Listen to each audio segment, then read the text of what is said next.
warahmatullahi wabarakatuh.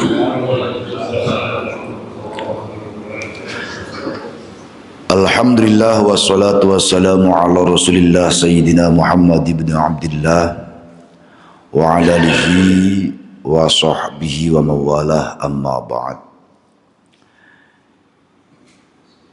Yang sama-sama kami hormati jajaran kepengurusan DKM Masjid Khairul Ummah, ketua, wakil ketua, sekretaris, bendahara dan yang lainnya, para sepuh tokoh masyarakat, para pemangku wilayah yang insyaallah senantiasa dirahmati Allah Subhanahu wa taala, jamaah sekalian yang dirahmati Allah Subhanahu wa taala. Alhamdulillahirabbil alamin, segala puji bagi Allah yang senantiasa melimpahkan berbagai karunia nikmat-Nya kepada kita semua.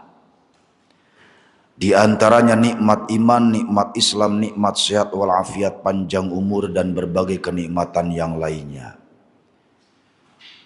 Yang kenikmatan-kenikmatan tersebut tiada terhingga jumlahnya, sehingga kita selaku orang yang mengaku beriman kepada Allah wajib bersyukur atas segala karunia nikmat tersebut.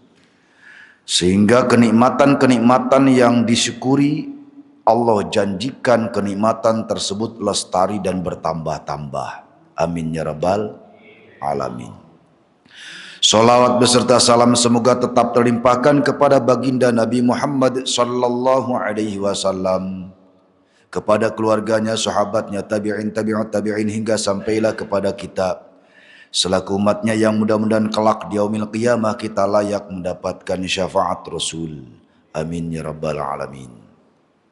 Hadirin yang dimuliakan Allah Subhanahu wa taala, melanjutkan pembahasan sebelumnya masih seputar tentang puasa. Ya. Sampai mana? Pokoknya puasa ya.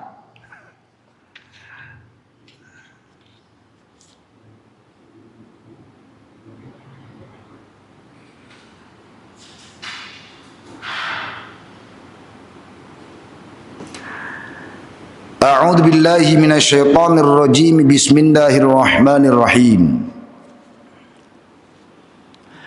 Walladzi yuftiru bihi as-shaimu 'asyratu asya'a. 10 perkara yang membatalkan puasa bagi orang yang berpuasa. Jadi ada 10 perkara yang membatalkan puasa bagi orang yang berpuasa. Ma wasala amdan ilal jaufi, apapun yang masuk secara sengaja ke dalam rongga. Rongga itu bermakna perut, apapun. Awir roksi, atau sesuatu yang keluar dari kepala.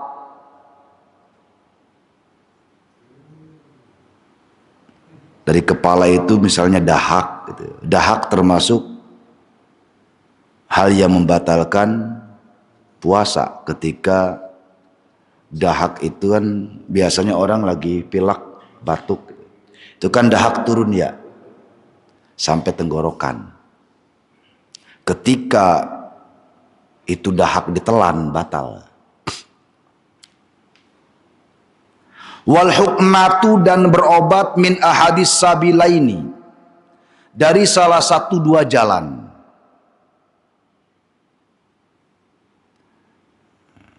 Dua jalan bagian atas maupun bawah. 2 jalan bagian atas melalui hidung dan mulut. Nih cara berobat kan ada ya, minum obat atau melalui hidung. Atau 2 jalan bagian bawah melalui kubul dan dubur. Kubul itu ya alat kelamin baik laki-laki maupun perempuan, depan. Kubul itu artinya bagian depan. Dubur itu ya bagian belakang anus. Wal qai'u amidan, muntah secara sengaja. Wal wat'u, berjima, melakukan hubungan fil farji, dalam farji, vagina, jima. Wal inzalu an mubasyaratin, wal inzalu, dan keluar mani an mubasyaratin, dari cara bersentuhan kulit. Wal haidu, dan haid, wan nifasu, dan nifas, wal jununu, dan gila, wariddatu, dan murtad. Ini 10 perkara yang membatalkan puasa. Makan minum itu masuk kategori pertama, ma wasala amdan ilal jauf.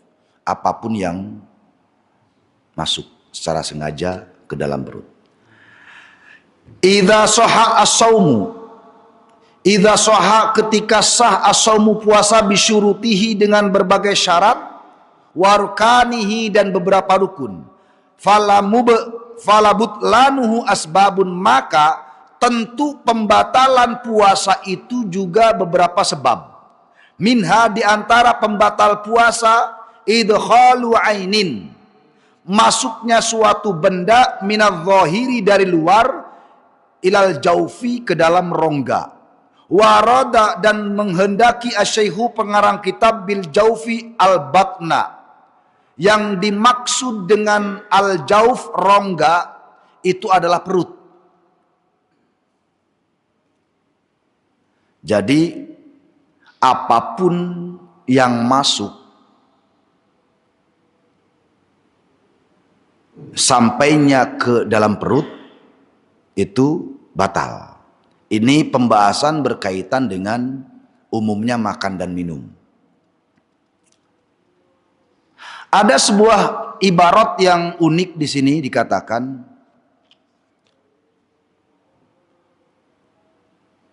wa kadza law gharaza sikinan fi lahmis saqi la yuftiru li annahu la ya'uddu jaufan. Demikian pula kalau seseorang menusukkan sebilah pisau sampai tembus ke dalam daging betis, ini contoh gambaran. La yuftiru, tidak membatalkan, tidak batal. Li'annahu la ya'uddu jaufan, karena betis itu tidak terhitung sebagai rongga. Contoh ibarat ini memberikan gambaran tentang keadaan yang sudah salah kaprah pemahaman di masyarakat. Pernah dengar dulu, saya waktu kecil tuh populer dengar gitu ya, pernah dengar kesalah kaprahan ini. Lagi puasa keluar darah, entah karena terjatuh, entah karena teriris gitu ya. Katanya batal puasanya gitu ya. Pernah dengar gitu ya? Ya. Tentu hal ini pernah diterima sebagai ketentuan hukum. Cuman sayangnya ketentuan hukum yang seperti ini menjadi tidak mutlak karena ngajinya mungkin belum selesai. Jadi dulu dasarnya orang keluar darah ketika puasa batal itu ada sebuah riwayat hadis, sahih hadisnya. Jadi Nabi pernah melarang di siang hari bulan Ramadan, artinya sedang berpuasa, berbekam.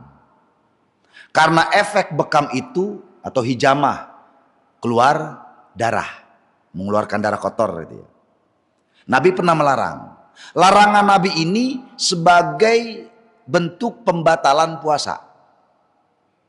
Ini hadisnya sahih. Nah, di dalam riwayat hadis berikutnya itu artinya sebagai mansuh.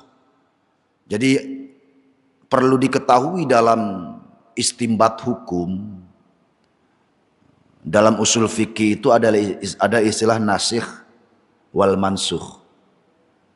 Al-Quran maupun hadis itu sama. Jadi di tahun berikutnya Nabi itu di bulan Ramadan diriwayatkan para sahabat menyaksikan Nabi berbekam dan Nabi tidak mempermasalahkan. Nah, riwayat yang kedua ini sebagai pembatal riwayat yang pertama, bahwa keluar darah dari anggota tubuh lah. Yang sebelumnya isyarat Nabi melarang bekam atau hijama itu mengeluarkan darah dari tubuh itu sebagai larangan bentuk dari pembatalan puasa. Di tahun berikutnya Nabi berbekam, mengeluarkan darah, dan itu tidak membatalkan puasa. Maka riwayat yang kedua ini sebagai nasikh atau sebagai penghapus daripada riwayat sebelumnya yang disebut mansukh, yang dihapus. Nah ini, jadi bisa jadi pemahaman di masyarakat yang tadi, kalau lagi puasa keluar darah entah karena terjatuh, karena teriris, batal. Ya mungkin itu dasarnya. Tapi hal itu bisa dibantah dengan riwayat hadis yang tadi berikutnya, sehingga tidak batal. Bi khilafi ma law ta'ana fi batnihi fa innahu jaufun. Berbeda, ini kebalikannya. Berbeda ketika seseorang menusukkan pisaunya ke dalam perutnya. Batal. Jadi kalau pisau tadi ditusukkan ke perut, ya ini mah contoh aja. Lagian anggur-angguran orang nusuk perut sendiri gitu ya. Atau nusuk paha sendiri gitu. Ini gambaran aja. Artinya ketika nanti terjadi suatu kasus, ketika senjata, pisau atau apapun itu menembus perut, itu malah batal. Karena perut itu bagian dari anggota tubuh sebagai rongga. Jadi al-jauf di sini adalah rongga. Apapun yang masuk rongga itu bikin batal. Lalu bagaimana dengan kalau tadi pengobatan melalui dua jalan yang disebutkan tadi batal. Lalu bagaimana dengan apa? Apa tadi? Orang kalau lagi sakit diinfus gitu ya. Atau suntik biasa. Maka kalau kembalikan kepada hukum asal tidak batal. Tidak batal. Walaupun bisa saja diperkarakan dengan dua kasus. Lagian ngapain sih sakit puasa? Orang Allah aja memberikan, syariat aja memberikan keringanan untuk orang yang berpuasa, tidak perlu, untuk orang yang sakit tidak perlu berpuasa. Tapi bisa jadi mentang-mentang misalnya dia tahu hukum, kan yang membatalkan puasa itu sesuatu yang masuk melalui rongga atau jalan rongga tadi, baik jalan atas maupun jalan bawah. Sementara pori-pori bukan bagian daripada rongga. Maka berdasarkan itu misalnya ada orang yang ngerti hukum tapi dia merekayasa. Yang menjadikan pembatal itu kan kalau melalui dua jalan atas maupun bawah sebagai rongga. Kalau pori-pori nggak batal. Dan dia sehat misalnya. Mentang-mentang tidak batal, karena kan infus itu kan nutrisi ya. Biar puasanya nggak lemes, dia nginfus. Ya secara hukum asal tidak batal infus itu. Cuman masa lupa dengan salah satu hikmah tujuan daripada puasa. Apa? Hikmah, salah satu hikmah dari puasa itu adalah ikut merasakan pahit getirnya, lapar dan dahaganya orang-orang fakir miskin di dalam hidupnya. Itu salah satu hikmahnya. Lah ini mah mentang-mentang gak batal, biar gak lemes dah diinfus. Ya sehat dia, cuman untuk antisipasi biar kagak lemes, nginfus gitu. Ya bagian kagak batal cuman malu gitu loh. Malu dengan tujuan puasa. Oke, lanjut. wal huknatu tadi sama. Kemudian apapun yang datang dari kepala, tadi kan sesuatu yang datang dari luar. Mawasola amdan itu sesuatu yang datang dari luar, makan minum itu atau apapun lah tadi. Yang masuk melalui rongga itu ya batal. Lalu yang membuat batal juga adalah sesuatu yang datangnya dari kepala. Contohnya dahak lah. Dahak itu kan turun dari atas, berasa. Ini kebetulan saya berasa. Lagi batuk pilek itu biasanya berasa. Dahak itu kan suka berasa ketika di tenggorokan. Jadi batas pembatal tidaknya itu tenggorokan. Selama sesuatu tadi masih di atas tenggorokan, belum tertelan, belum sebagai pembatal. Nah ketika tertelan baru batal. Sama persis misalnya bapak-bapak ketika sholat nih, habis makan daging sapi misalnya, sahur gitu kan, agak sempat sikat gigi, pada nyelap di sela-sela gigi, sholat gitu. Kan risih itu ya kalau selilit di gigi itu ya. Lagi sholat mainin lidah gitu ya. Kemudian selilitnya lepas dari sela-sela gigi. Kok ditelan lagi sholat, itu batal sholatnya. Karena ditelan. Yang terbaik ya udah tahan aja atau keluarkan, nggak masalah lagi sholat itu mengeluarkan selilit misalnya. Meludah aja lagi sholat nggak apa-apa kok. Kalau tega mah, misalnya ke ujung kain paling aman gitu. Atau ketika dahak. Jadi dahak itu yang datang dari kepala turun ke sini, berasa. Dikatakan di sini kasusnya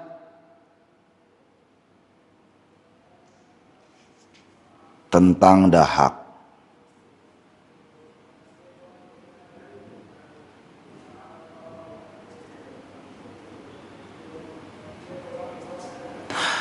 Walau nazalat nakhamatun min ra'sihi wa sarat fawqal hulkum nadhara.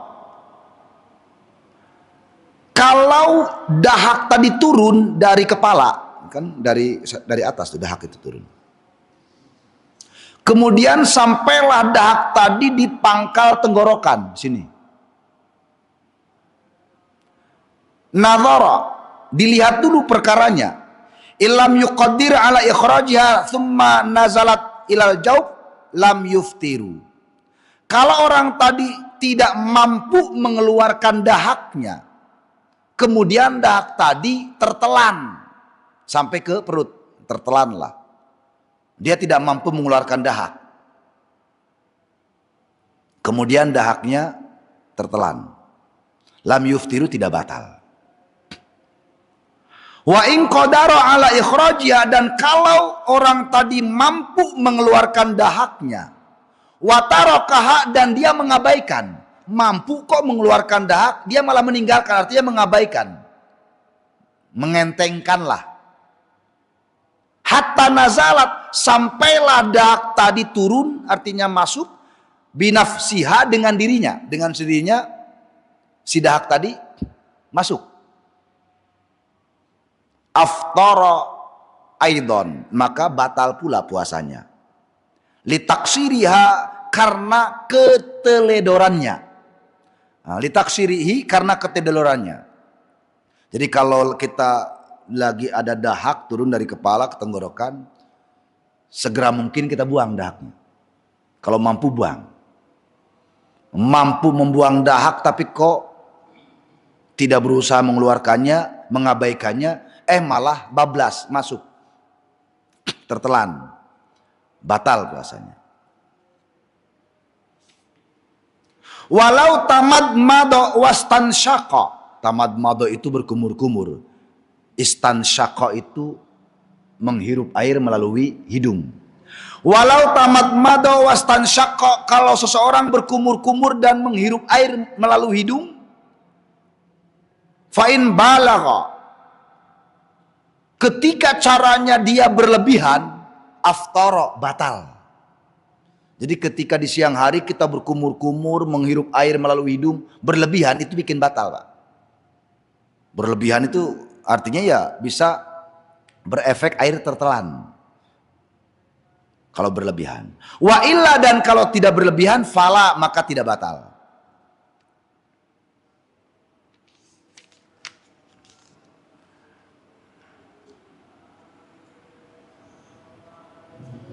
Kemudian Waalaikumsalam. Silakan Ustaz. Wa minha, dan diantara pembatal puasa al-qai'u amidan, yaitu muntah secara sengaja.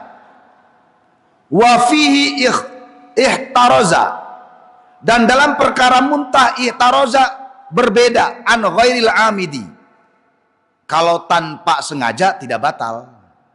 Jadi Nabi itu pernah bersabda, man dzara'ahul qai'u wa huwa shaimun falaisa alaihi qada'un. Barang siapa yang terpaksa muntah dia sedang puasa, maka tidak ada qada baginya. Artinya puasanya lanjut sah. Wa man istaqa'a falyaqdi. Nah, orang tadi kok menyengaja muntah, muntahnya disengaja, falyaqdi, maka hendaklah dia mengqada puasanya. Ya artinya otomatis puasanya batal. Itu berkaitan dengan puasa. Wa minha, dan diantara pembatal puasa al-wat'u, jima fil farji, dalam farji, vagina, jima, hubungan suami istri, hubungan. Kama taqaddama, sebagaimana keterangan yang sudah berlalu. Jadi jima itu batal. Sengaja batal. Kalau tidak sengaja lah, kalau tidak sengaja enggak batal. Cuman kasus jima tidak sengaja karena lupa itu jarang. Beda dengan makan dan minum. Kata Nabi dikatakan begini. Man nasiya wa shaimun fa akala aw syariba falyutimma shaumahu fa innama at'amahu Allahu wa saqahu. Barang siapa lupa padahal dia sedang berpuasa, kemudian dia makan atau minum, falyutimma, maka ketika dia ingat, sempurnakan saumau puasanya. Fa in at'amahu Allahu wa saqahu, karena sungguh Allah lah yang telah memberi makan dan minum padanya. Jadi makan minum itu tidak batal. Sedikit banyak tidak batal. Lah ini kasus yang menarik. Orang tuh biasanya kan kesel. Orang biasanya kesel kalau lupa. Semua pasti pernah merasakan lupa sesuatu itu kesel. Disesali lah. Naruh kunci di mana ya? Nyimpen duit di mana ya? Nyimpen barang. Lebah ini disyukuri. Alhamdulillah. Napa ingatnya baru sesuap ya? Bo ingatnya setelah habis satu piring misalnya. Nah, ya ketika ingatnya hentikan, lanjutkan puasanya. Ini kan prosesi lupa yang disyukuri. Alhamdulillah kenyang. Lalu bagaimana dengan hukum jima? Minal muftiratil jima, dan diantara pembatal puasa itu jima. Wa hukmuhu indan nisyan kal akli. Hukum jima ketika lupa kal akli, sama seperti makan. Ya artinya nggak batal. Walaupun kasus jima itu ya jarang terjadi. Tapi bisa jadi hukum ini berlaku bagi orang-orang tertentu yang punya sifat pelupa yang tinggi. Normalnya mah kayaknya kagak ada sampai lupa mah. Ya. Cuman kan kalau makan minum mah biasa. Karena makan minum itu aktivitas ilmiah gitu. Aktivitas alami gitu. Aktivitas alami. Kalau jima kan sewayah-wayah mau doang. Misalnya lupa, kan sial Pak. Ingatnya baru kan nyelup, ingat. Baru nyelup Ustaz, ingat. Ya segera cabut. Misal ini kan perlu contoh. Bo ingetnya ntar kalau udah tuntas gitu ya. Baru nyelup, inget, ya segera cabut. Ya resiko lah, kecewa ya sudah sendiri. Namanya lupa. Yang ketika ingat segera cabut, lanjutkan puasanya. Oh, nanggung lanjut ya batal. Sebab batas kemakluman itu ketika lupanya. Ketika ingat sudah selesai kemaklumannya. Ingat batal kalau dilanjutkan. Lupa tidaknya kepura-puraan Allah Maha Tahu lah. Duh, sama ya. Kemudian di sini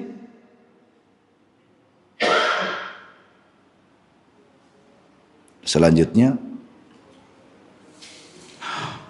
wakada, dan demikian pula batal puasa al-inzalu, keluar mani, yakni khurujul mani, keluar mani bil ijma'i, dengan kesepakatan ulama. Jadi kalau ada istilah ijma, ijma itu artinya kesepakatan ulama. Ijma sebagai kesepakatan ulama, 4 madhab bersepakat bahwa keluar mani itu batal puasa. Batal puasa.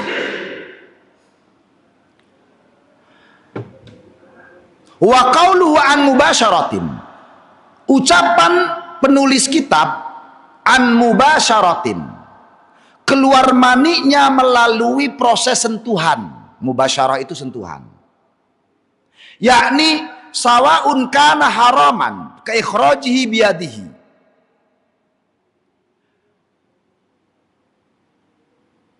pembatalan keluar mani itu baik dengan cara yang haram, sebagaimana mengeluarkannya dengan tangan. Contoh, mengeluarkan sperma dengan tangan.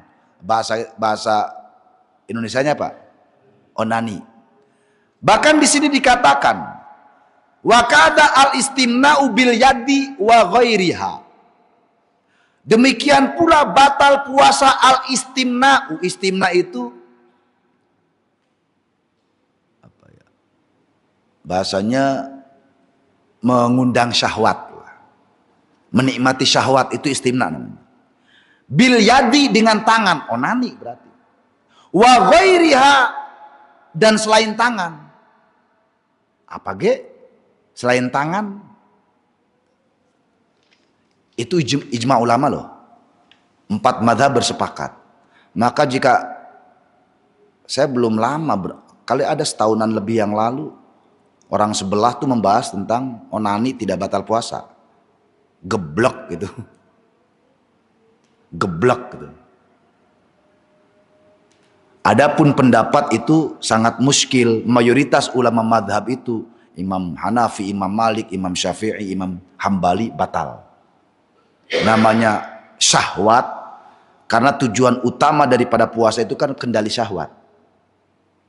Puncaknya syahwat itu ya keluar mani, baik dengan cara jima maupun onani.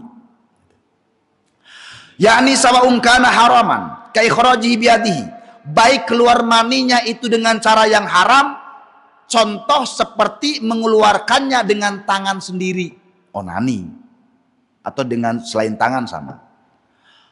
Au ghaira muharramin, atau dengan cara yang tidak haram,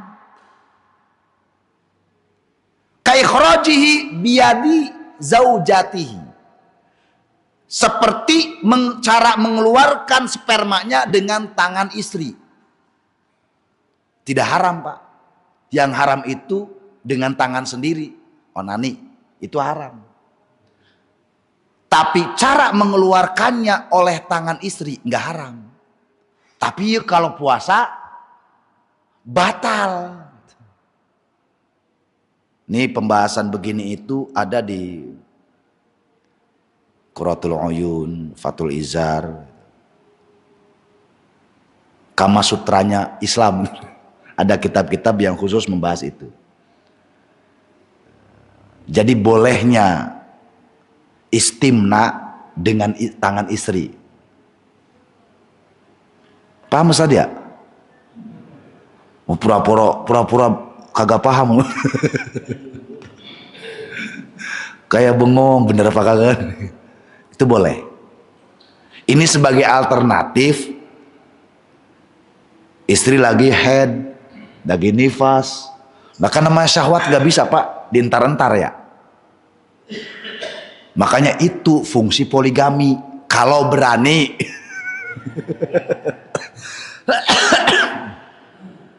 Jadi ada alternatif pos berikutnya. Kalau berani. Nah tadi.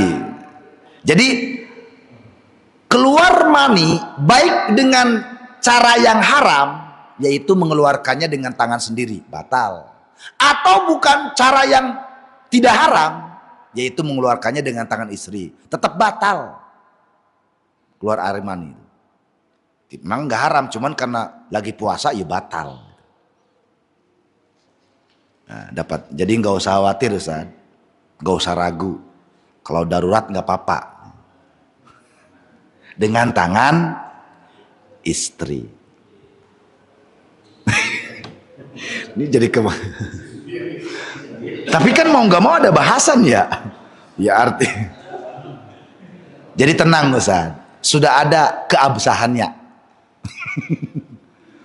Kata Ustaz adalah mati. Lah saya mau udah sering praktek kali ya.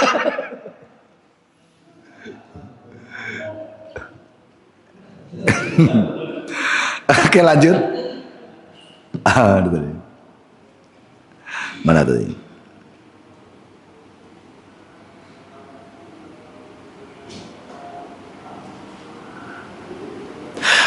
Faidha haramal jima wa aftara bila inzal kana al inzal ila aulad. Nah, jima nih mau keluar sperma atau tidak ketika berjima bersetubuh tetaplah batal.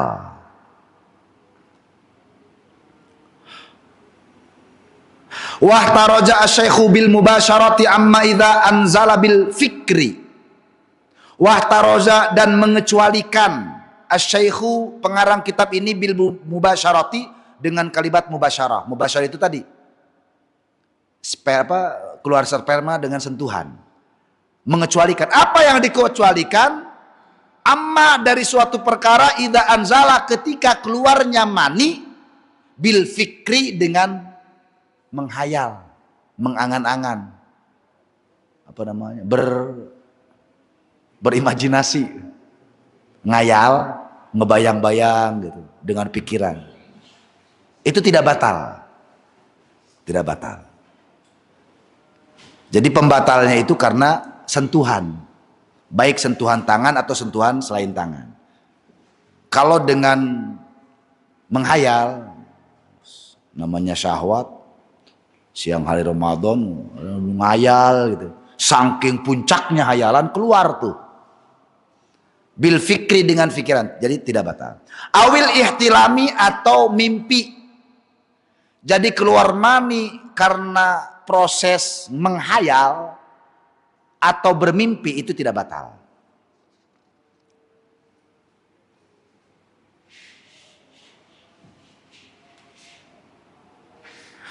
Wa amman naqa'u minal haidi wan nifas, dan adapun juga batal tiba-tiba haid dan nifas ketika di siang hari Ramadan.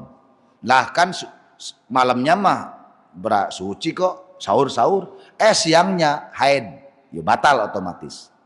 Atau dia hamil tua dan niatnya puasa, siang harinya Ramadan melahirkan, ya otomatis batal puasanya.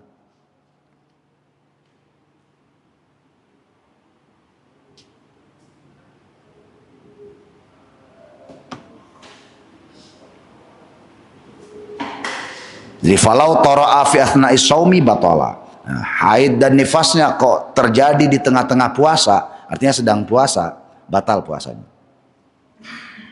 Wa kadza, dan demikian pula batal puasa lau tara'a jununun, kalau tiba-tiba gila, ya kan kita nggak tahu rasa-rasanya. Kemarin DKM ngajakin sahur bersama di masjid, ikut sahur tuh orang. Lah besoknya ngakak dewek kan ya di jalan. Besoknya tuh siangnya tahu-tahu stres, gila. Maka otomatis batal. Auridatun atau murtad, batal.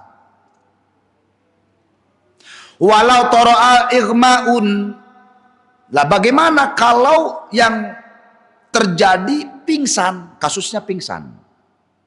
Nadhara, maka dilihat dulu kasusnya. Inistaghraqa, kalau pingsannya itu meliputi jami'an nahari, sepanjang hari,